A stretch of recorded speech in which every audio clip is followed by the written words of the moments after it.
¿Qué tal, jóvenes? Buenos días, buenas tardes, buenas noches. Eh, esta semana vamos a empezar con la última parte del curso.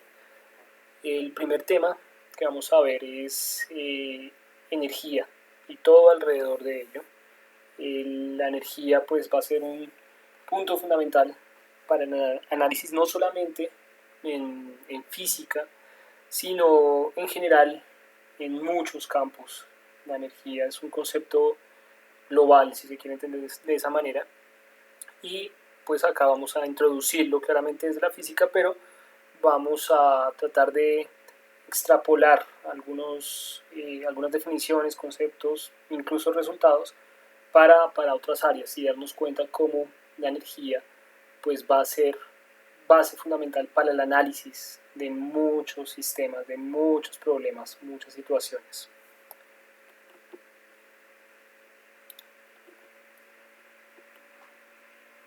Bueno, empezamos definiendo la energía. Para ello vamos a tener que hacer uso del concepto de sistema.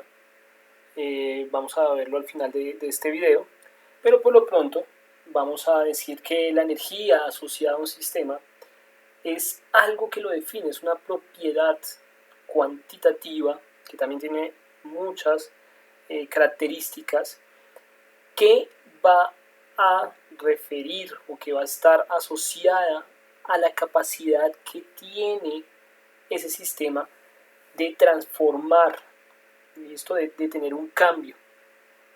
Entonces, digamos que un sistema, cuando tiene mucha energía, puede transformarse, puede cambiar, ¿listo? Y no solamente a sí mismo, sino a otros sistemas.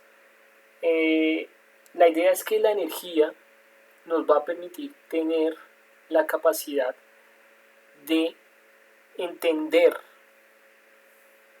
cuándo, cómo y por qué los sistemas cambian. Entonces podemos empezar con algo tan sencillo como analizar simplemente nuestro cuerpo.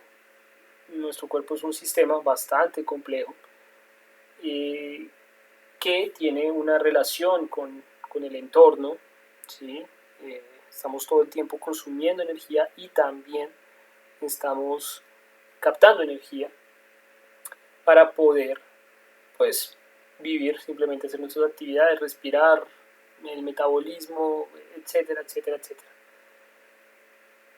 Cuando un sistema posee mucha energía, entonces tiene una capacidad de transformación muy grande.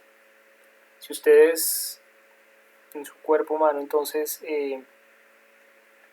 quieren salir a hacer ejercicio, es evidente, es obvio por nuestra experiencia que tenemos que invertir algo para poder realizar ese ejercicio. Si ustedes salen todas las mañanas a trotar cierto tiempo,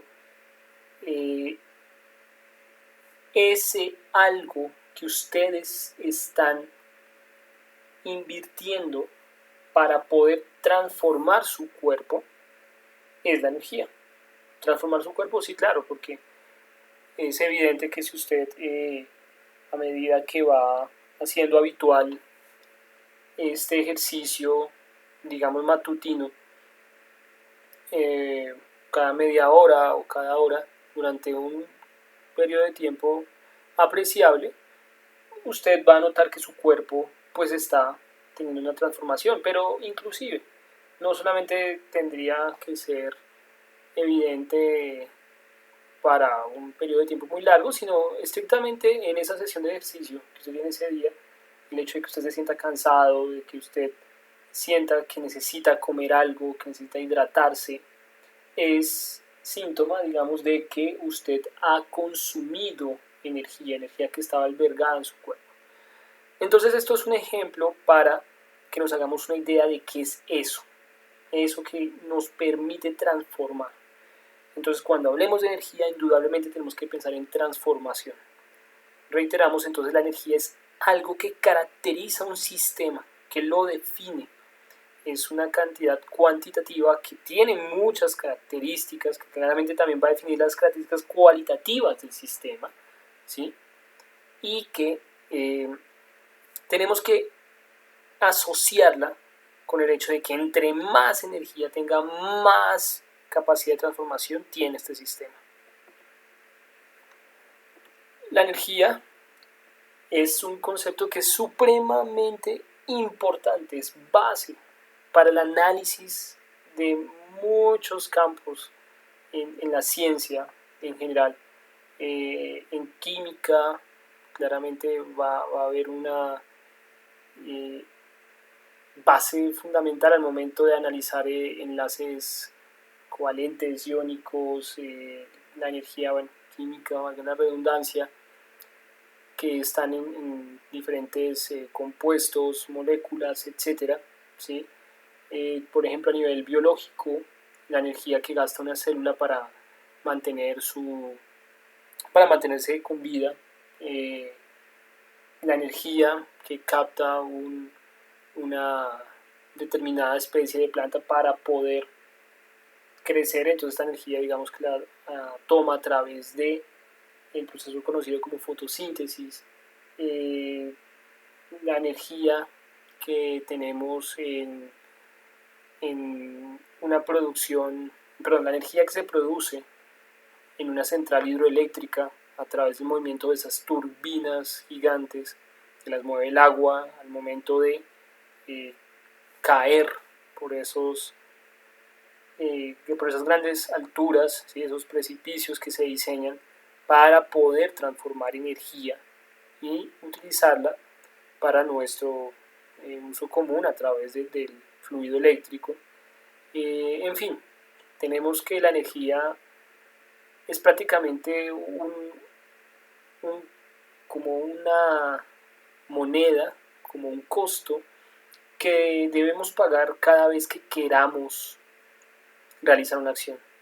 Una acción indiscutiblemente genera una transformación y esa transformación tiene un costo y es la energía. ¿Listo?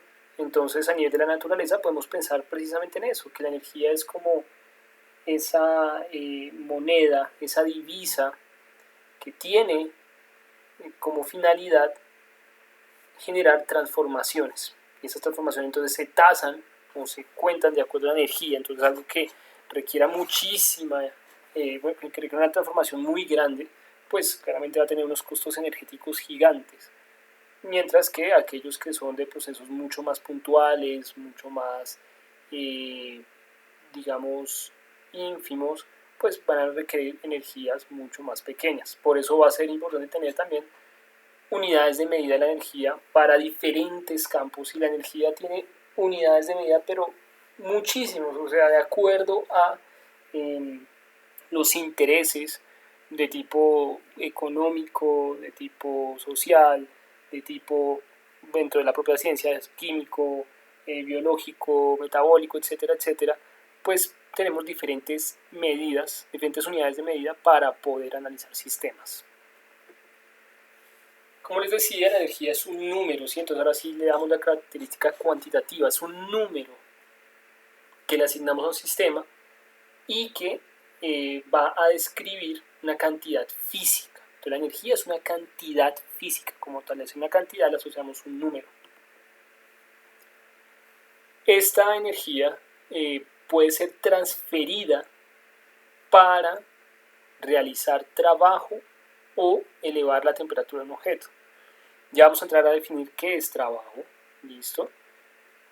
Y pues la parte, digamos, de la temperatura creo que es un poco más evidente, que cuando nosotros vamos a calentar agua en nuestra olleta para hacer un tinto o lo que sea, tenemos que adicionarle energía, ¿listo? Tenemos que transferir energía de, digamos, esa energía térmica que sale del fogón. Una parte de esa energía está siendo transferida a la olla, que por ende le está transmitiendo también al agua, listo, a través de conducción. Entonces, bueno, vamos a entrar a ver las formas en las cuales se transforma la energía posteriormente, listo, pero por lo pronto podemos entonces decir que, como lo hemos anotado al principio, cuando hay energía hay capacidad de transformación.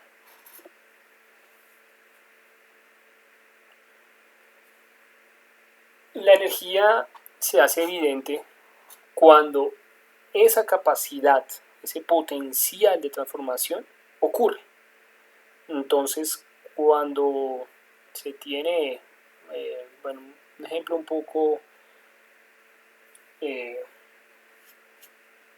digamos, un poco burdo, pero tenemos que cuando una carga explosiva, listo, no ha detonado, pues no es evidente que esa energía, listo, está allí, esa capacidad de transformación está en algún punto, listo, almacenada, pero después de que ocurre la explosión, los efectos acústicos, incluso visuales, ¿sí? Porque pues, puede haber algo de efectos lumínicos o electromagnéticos, la parte mecánica, ¿sí? El desplazamiento de las ondas, tanto del medio, puede ser por ejemplo del aire, ¿sí? El agua donde explote este explosivo, y bueno, todos los demás efectos claramente son notorios para nosotros después de que ocurre esta explosión.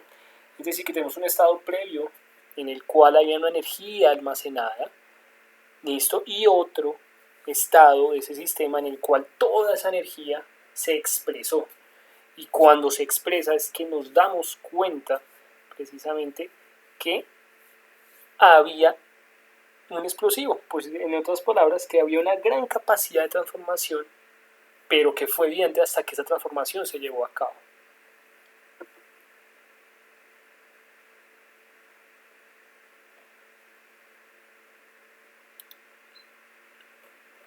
En un sistema tenemos que este número que lo caracteriza se va a conservar siempre y cuando el sistema esté aislado. Ya vamos a entrar a definir las características del sistema, pero podemos por lo pronto decir que un sistema está aislado cuando su entorno, listo, cuando el contexto no intercambia energía con él. Entonces, sigamos pensando en este explosivo. Si este explosivo estuviera totalmente aislado en el universo, lo tenemos en nuestra mente y no hay nada con lo cual interaccione, el momento en el cual explote, ¿sí? Debido a que bueno, se le agregó esa pequeña energía, digamos una flama o algo, des en cuenta que se está adicionando energía para la transformación. Al momento en el que explota, bueno, se crean estos efectos. Si asumimos que ese elemento está aislado, de todo, entonces no se va a producir ni un ruido, no va a interaccionar con nada más. Esa energía que se expresa en todo ese movimiento de esos pedazos que salen alejándose unos con respecto a otros, esa energía de todas formas va a ser exactamente igual a la energía que había antes de que ocurriera la explosión. ¿Listo?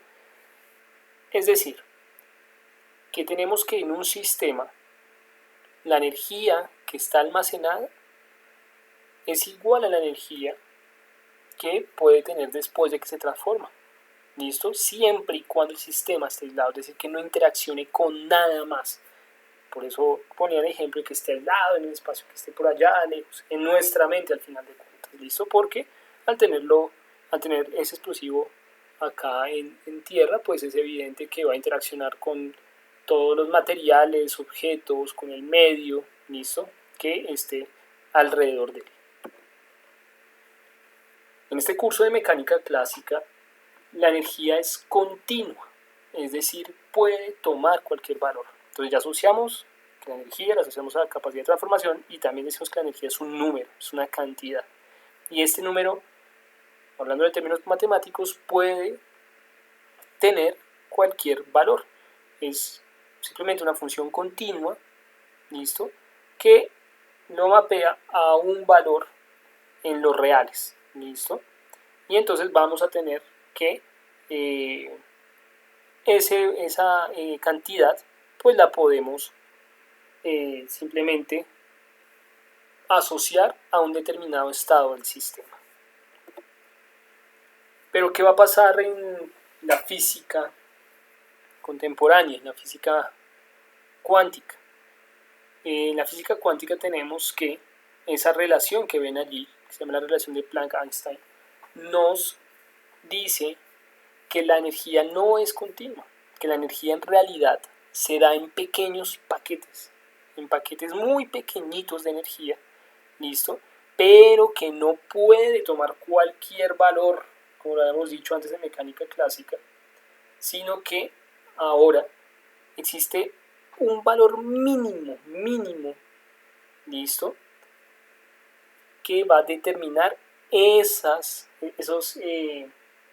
entregas o esas interacciones, ¿listo? Entre los sistemas, y que va a estar determinado por ese valor h que ven en esa ecuación. Ese valor h se llama la constante de Planck, ¿listo?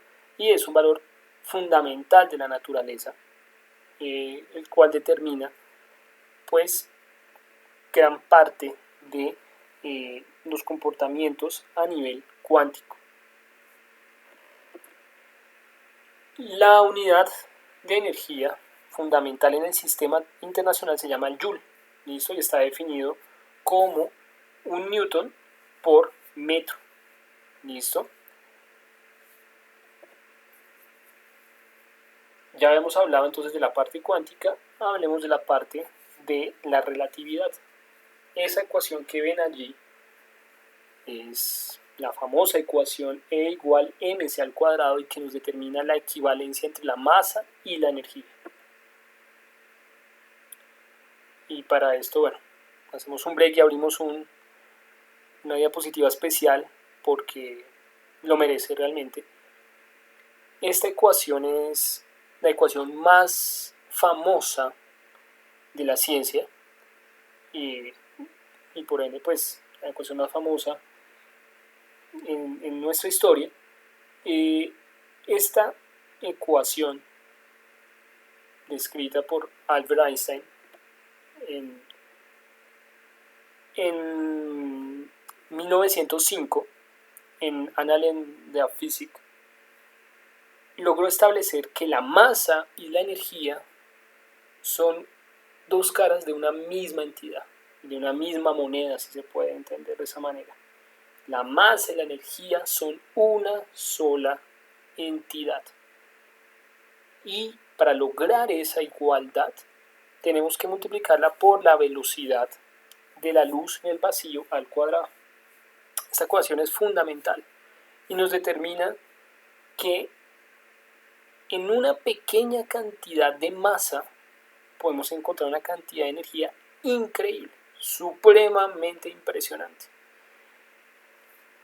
En la relatividad especial, que es esa teoría que hemos hablado que es bastante amena, si se puede decir en términos algebraicos, pero le vuela a uno la mente por los resultados que uno encuentra, encontramos esta igualdad, que la energía y la masa son parte de una misma entidad.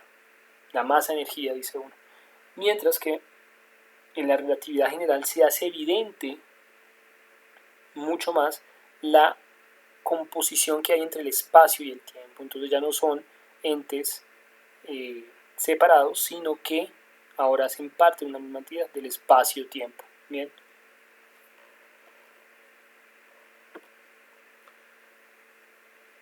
Por ejemplo, si ustedes miraran o calcularan cuál es la cantidad de energía que tiene una uva de acuerdo a su masa, esta cantidad de energía sería la suficiente para poder satisfacer todas las necesidades energéticas de la capital del mundo, Nueva York, durante un solo día. Es decir, que una de las uvas que bien pueden ustedes encontrar en el supermercado o tienen ahorita en su cocina, si toda esa masa usted la lograra convertir a energía, esa energía sería suficiente para poder satisfacer la demanda energética de una ciudad como Bogotá, y le sobraría tal vez. Entonces, lo que promete esta ecuación es supremamente ambicioso, es revelador, hasta un poco prácticamente que increíble, muy difícil de creer, pero hasta el momento todos los experimentos y toda la teoría que se ha desarrollado en base a los presupuestos, bueno, a los postulados de la relatividad, pues dan cuenta de que esta ecuación es base fundamental de la descripción de la naturaleza. Van a encontrar un par de, bueno, realmente 3 links. Aquí van a encontrar uno de un canal que tal vez alguno de ustedes lo habrá visitado, lo habrá escuchado, es el canal de Javier Santaolalla, Date un blog, algo así por el estilo, se me olvida el nombre en este momento. Van a encontrar acá un link que nos lleva a averiguar un poco más de la parte de las publicaciones que hizo Albert Einstein en 1905. Ese año se conoce como el Annus Mirabilis, debido a que Albert Einstein publicó 3 famosos artículos ese año que prácticamente determinaron el curso de la física durante el resto del siglo. Y aquí sobre la imagen van a encontrar un video de un canal que se llama Minuto de Física o Minuto Physics, que les explica de dónde sale esa ecuación.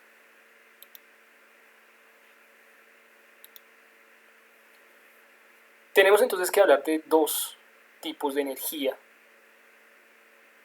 que al final son a las cuales se reduce cualquier otro tipo de energía definida en los campos que hacíamos énfasis al principio, que usan el concepto de energía. Entonces decíamos, la química, claramente usted puede hallar la energía química asociada a tal característica, bueno, energía covalente, energía iónica, etc.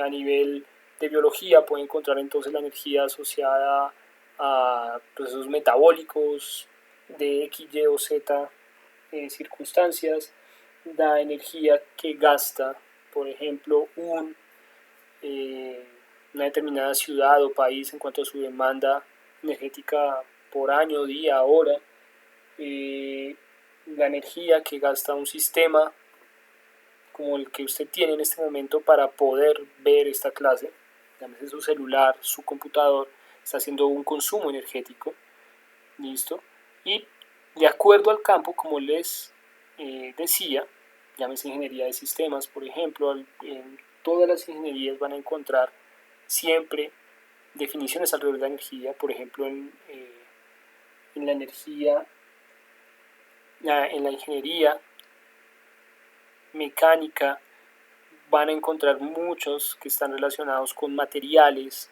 también hay con fluidos, listo. Todas estas energías al final se reducen a la energía cinética y la energía potencial. Son las 2 expresiones fundamentales de la energía.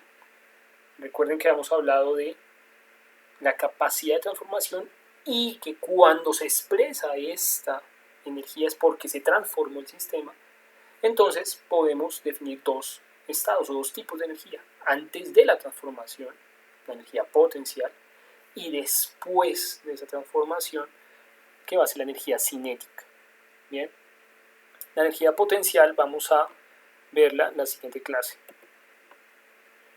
La energía total, entonces, de un sistema se puede, a grandes rasgos, simplemente reducir a la suma de su energía cinética y su energía potencial. Como bien lo nombran las palabras, mientras que la energía potencial está asociada a la capacidad de transformación, la energía cinética tiene que estar asociada a esa transformación. En términos mecánicos, entonces la energía cinética la vamos a relacionar con el movimiento, mientras que la energía potencial es con la capacidad de que ese movimiento se lleve a cabo. La energía potencial, en general, es una función que matemáticamente está dada en términos de la posición. ¿Listo? Mientras que la energía cinética va a estar en términos de la rapidez, por lo menos para nuestros intereses, para nuestro estudio de la mecánica clásica, vamos a ver cómo esta energía cinética está relacionada a la rapidez. ¿Listo? En un sistema, esta transformación que determina que haya cambios de energía potencial a energía cinética y viceversa, se puede llevar de tal forma que en todos esos, digamos, fotogramas que hay en esa transformación de ese sistema, se pueden encontrar diferentes puntos donde hay muchísima energía potencial, poca cinética, después empieza a reducirse la potencial y aumenta la cinética, así hasta llegar a un punto, digamos, final, a un estado final, donde toda esa energía potencial ya no existe, pero se convirtió en energía cinética. Entonces se puede tener todas las combinaciones posibles de energía cinética y potencial.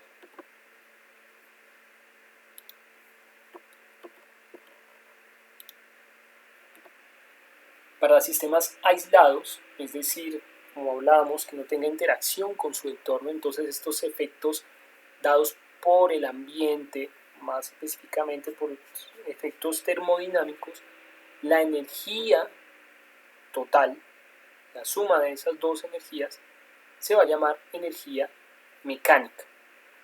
Entonces vamos a hablar que la energía mecánica es igual a la suma de la energía potencial y la energía cinética. Y que cuando el sistema está aislado, pues esa energía mecánica claramente es igual a la energía total. Ahondemos un poco entonces en esa parte de los diferentes tipos de energía que podemos encontrar dependiendo de nuestros intereses, dependiendo de los campos de estudio, de análisis, las diferentes perspectivas que tengamos para analizar diferentes sistemas. Por ejemplo, la energía mecánica que estamos definiendo en este momento y que la definimos como la suma de la energía potencial y la energía cinética, va a estar asociada tanto a dinámicas de traslación, a movimientos en el espacio, como a rotaciones, ¿listo?, de ese sistema. Y des en cuenta que toda esa parte termodinámica la dejamos afuera. Por eso tuvimos que asumir que el sistema estaba aislado, que no interaccionaba con su entorno, ni con el aire, ni nada, sino que está en nuestra cabecita, está por allá en el espacio, es un sistema imaginario donde solamente se pueden tener interacciones que permitan traslaciones o rotaciones. Pero en general tenemos que, ya a un nivel más práctico, estos sistemas ideales pues no se van a presentar, o tenemos que expandirlos, tenemos que extrapolarlos y adicionarles más características para empezar a definir diferentes formas de análisis. Bien, entonces tenemos, por ejemplo, en esta tabla diferentes tipos de energía: energía eléctrica, magnética, gravitacional, química, de ionización, nuclear, elástica, radiante, térmica, y pueden haber muchísimas más. Eso todo depende de nuestros intereses para poder entender la dinámica de un sistema. Ahora, sin importar cuáles de esas energías se tomen, se definan, todas y cada una de ellas se pueden definir hasta el punto final en términos de la energía cinética y la energía potencial. No existen más energías a nivel de la parte básica de la naturaleza. Todo es energía potencial y energía cinética.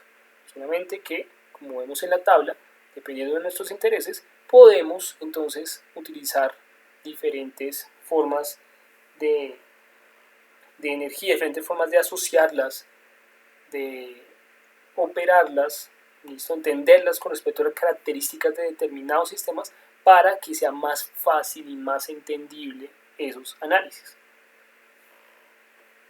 La tabla entonces pues claramente no la vamos a leer, la dejo para que por favor entonces la asimile.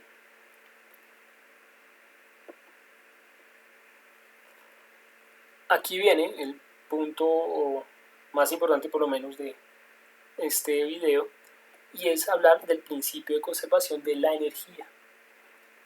Así como tal vez todos estábamos traumatizados en nuestra formación básica, cuando nos decían que la masa no se crea ni se destruye, termine la frase, también tenemos que la energía no se crea ni se destruye, y pues terminar la frase. A nivel de mecánica clásica, lo que estamos viendo está bien y es lógico. Estamos definiendo todo de tal manera que la energía no se crea ni se va a destruir, solamente se transfiere. Listo, se está transformando. Pero no la podemos sacar de la nada, no la podemos tampoco eliminar.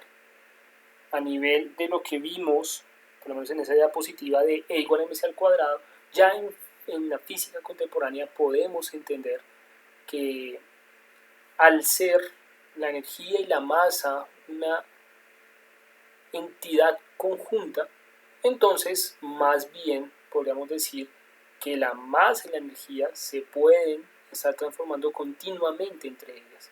Entonces estas frases de que la masa no se crea ni se destruye, eso no se transforma, etc.,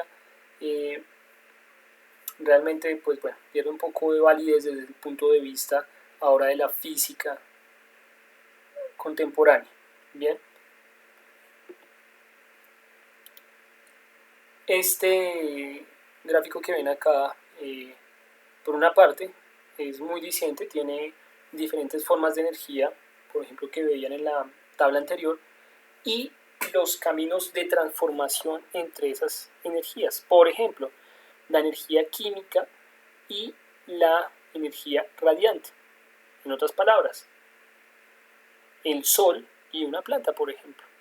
¿Qué proceso conocemos que tiene una planta para poder captar la energía que llega desde el sol? La fotosíntesis. ¿Sí? Entonces, el sol tiene un tipo de energía radiante que aprovecha la planta para poder realizar un proceso químico en el cual capta esos paquetes de energía, y digo paquetes porque en la fotosíntesis, al nivel de análisis más detallado, esos cuantos de energía, esos cuantos se llaman, son los paquetes de energía a los cuales yo me refería cuando hablábamos de mecánica cuántica. Esos pequeños paqueticos, las células de, de las plantas, sí, bueno, tienen mecanismos para poder captar estos paqueticos o estos cuantos de energía y poder almacenarlos. Ellos almacenan a través de un proceso químico. Para ello pues podrían averiguar muchísimo más. Realmente el proceso de la fotosíntesis es algo muy apasionante y no es tan fácil de explicar al final de cuentas. Por ejemplo, otros procesos, la transformación que puede haber de energía térmica a energía eléctrica. ¿Sí? Entonces, por ejemplo, tenemos convertidores termoeléctricos, termoiónicos o magnetohidrodinámicos, ¿listo? Y en el sentido contrario, de la energía eléctrica a energía térmica, tenemos efecto Joule, por ejemplo, resistencias eléctricas, hornos, etc. ¿Qué es efecto Joule? El efecto Joule, bueno, es algo asociado a termodinámica, en el cual tenemos que al momento de pasar corriente por un, digamos, material, puede ser un metal, un material conductor, por ejemplo, se va a perder energía en forma de calor. El calor es una forma de energía, vamos a hablar de ella posteriormente, aunque es algo más asociado claramente a termodinámica, y esta corriente al pasar por este material, como va a perder energía en forma de calor, este calor es el que al final pues aprovechamos para poder calentar nuestros elementos en las estufas eléctricas, ¿sí? Entonces tal vez alguno de ustedes todavía tiene o recuerda de esas estufas que tienen unas resistencias muy grandes y que cuando usted la calentaba, entonces esta resistencia pues hasta llegaba a ponerse a veces de un color rojito, porque precisamente estaba emitiendo energía en forma de calor, estaba muy caliente debido a este efecto que les comento. ¿Listo?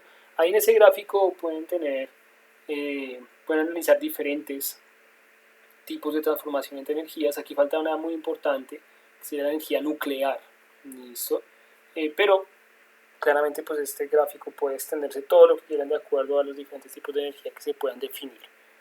Ahí van a encontrar un link a un curso interactivo de física que se llama Física con Ordenador, curso bastante clásico, ya tiene sus años, pero es muy bueno. Realmente tienen todos los elementos para poder aprender de manera autónoma, animaciones, es formal matemáticamente, tiene muchos recursos, se los recomiendo para que por favor lo vean.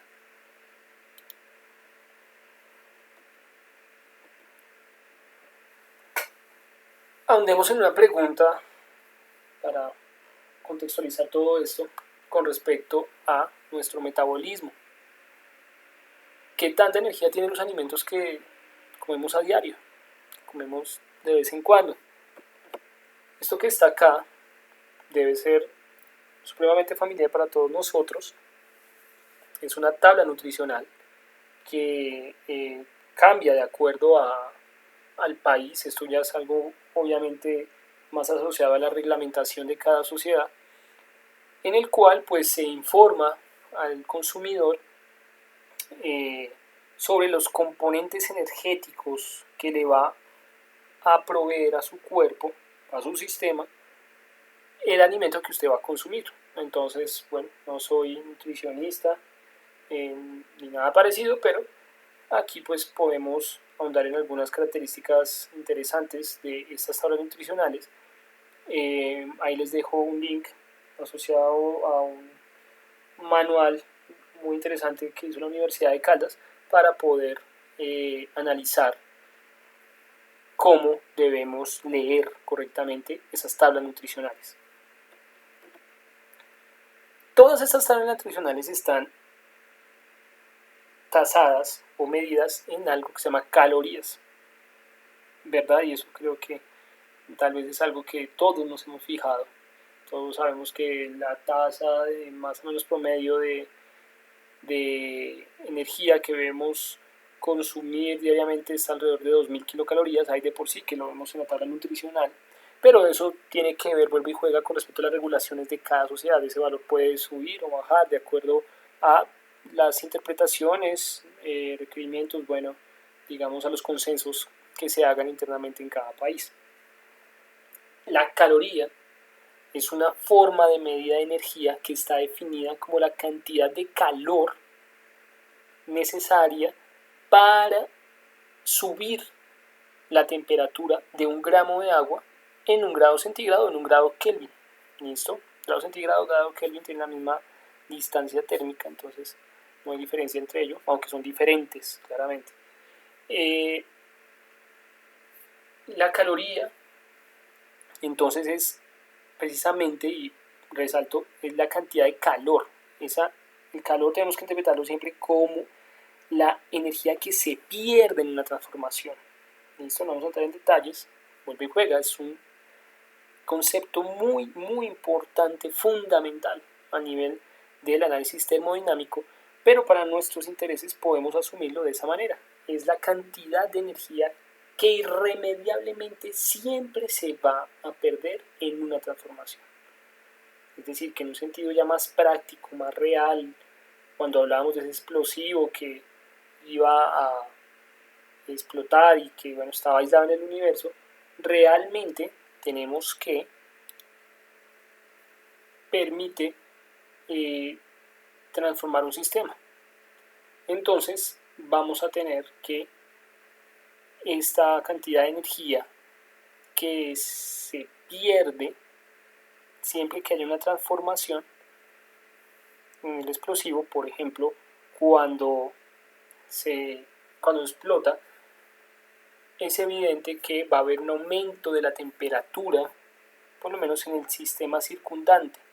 Digamos que si es una explosión demasiado violenta y sin entrar en más detalles, vemos cómo se crea una reacción química que puede generar una bola de fuego, etcétera, momentánea. Esto lo podemos asociar fácilmente a un aumento de temperatura. Ese calor es esa energía que en ese aumento de temperatura que hubo momentáneo en esa bola de fuego que se creó, después de un momento cuando desaparezca, esa energía se pierde. ¿Listo? Es lo que definimos como calor. Debido a características más termodinámicas, esta definición de calor, ¿listo?, va a estar más asociada a, o va a tener más bien diferentes interpretaciones debido a algo que se llama la capacidad calorífica del agua, bueno, elementos como la presión. Es decir, esta definición de caloría no está dentro del sistema internacional claramente, es algo más estándar que la verdad pues la idea es como que entre en un desuso a futuro. Ha derivado en que puedan existir diferentes o pequeñas variaciones de la definición de caloría. Por eso entonces, digamos, para el manejo estándar más o menos se utiliza la caloría termoquímica, que está definida como eso. Las diferentes definiciones de caloría, si difieren de ese valor, difieren en valores muy pequeños, 4.190, 4.186, 4.185, pero en un sentido práctico y obviamente pues ya para partes cuantitativas pues es muy importante porque sí va a hacer que las cosas difieran, ¿bien? Pero esto sí ya está más asociado a los diferentes campos o áreas en las cuales las calorías se usan. Entonces, por ejemplo, a nivel nutricional, la definición está con 4.186, si no estoy mal. Bien. Esto es una tabla muy interesante que está determinada por una investigación que hizo la Universidad Javeriana ya hace algunos años, en los cuales lograba medir de una forma bastante apreciable la cantidad de calorías que tenían ciertos platos típicos que estoy casi seguro que todos nosotros hemos probado, y de acuerdo a ello pues claramente tener como una visión mucho más sana de nuestra cocina colombiana. Entonces, bueno, nos damos cuenta que de todos estos pues probablemente el plato típico más famoso acá en el interior, que es la bandeja paisa, pues es una bomba energética.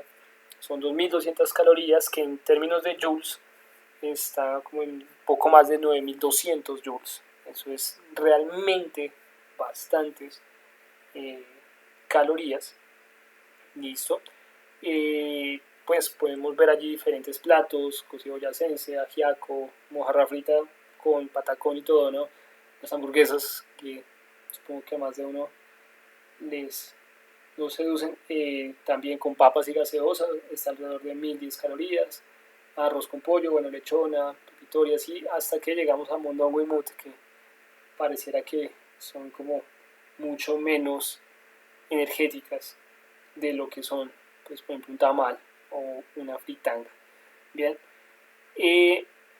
para que hagamos una comparación, para que entendamos qué tanta energía tiene eso, hagamos el siguiente ejercicio.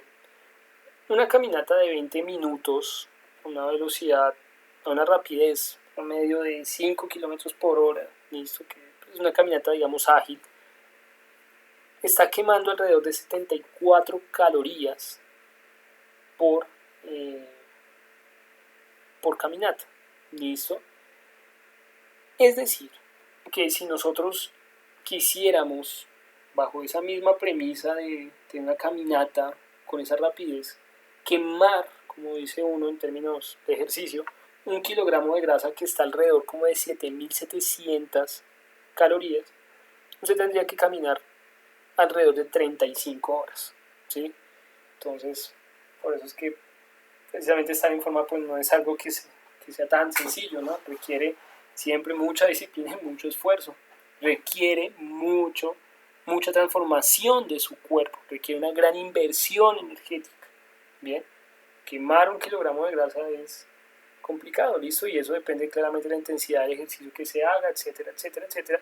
Aquí simplemente hacemos una comparación bastante sencilla, burda, liviana, de la cantidad de tiempo que necesitarían ustedes caminar para bajar su peso en 1 kilo, listo. Más o menos una caloría es la cantidad necesaria para dar 20-25 pasos, listo, para una persona promedio, ¿no? Terminamos este video definiendo entonces lo que es un sistema. Leo literal: un sistema es una parte del universo que permite enfocar la atención en sus componentes. Por ejemplo, tenemos el sistema Tierra-Luna, el sistema Tierra-Luna-Sol, el sistema Persona-Tierra. Un sistema siempre va a tener un entorno y una frontera, algo que lo aísla, que nos permite identificarlo con respecto al contexto donde está definido. Esto que estamos hablando del sistema va mucho más allá de física. Es un campo importante dentro del análisis, bueno, del sistemismo, ¿listo? Que es algo un poco mucho más, digamos, formal. El sistemismo es una corriente filosófica desarrollada por Mario Bunge, que es un epistemólogo argentino muy famoso, se lo recomiendo, y que nos lleva a pensar que todo al final de cuentas se puede reducir al análisis de sistemas. Los sistemas tienen la característica de que hacen parte de otro sistema, de otro macrosistema, o que dentro de ese sistema hay otros subsistemas, ¿sí? O sea, al final de cuentas todos son sistemas, sin andar en ello. Entonces tenemos que un sistema, para nuestros intereses, lo podemos distinguir o podemos por lo menos definirlo a través de sus componentes y sus interacciones. Un sistema siempre va a tener unos entes, unos objetos que están dentro del sistema y que interaccionan entre ellos, ¿listo? Es decir, partículas, interacciones, objetos, dinámicas, ¿listo? Seguimos leyendo literalmente. Entonces, por ejemplo, un sistema puede ser una partícula o un objeto simple, puede ser un conjunto de objetos, puede ser una región del espacio, puede variar en tamaño y en forma, ¿listo? En un sistema siempre vamos a definir a través de la frontera diferentes características que tiene este sistema. Puede ser un sistema abierto, un sistema cerrado, un sistema aislado, pero esto es algo que está ya mucho más relacionado a un análisis sistemático mucho más profundo. Por lo pronto, lo que nos interesa es que cuando hablemos de un sistema aislado es porque esa frontera que está ahí, esa frontera no permite que ni se adicione energía ni salga energía, que no entre masa ni salga masa, ¿listo? Es decir, que está totalmente aislado, es una frontera supremamente impermeable, no deja salir ni entrar nada, ¿listo? Es un sistema aislado.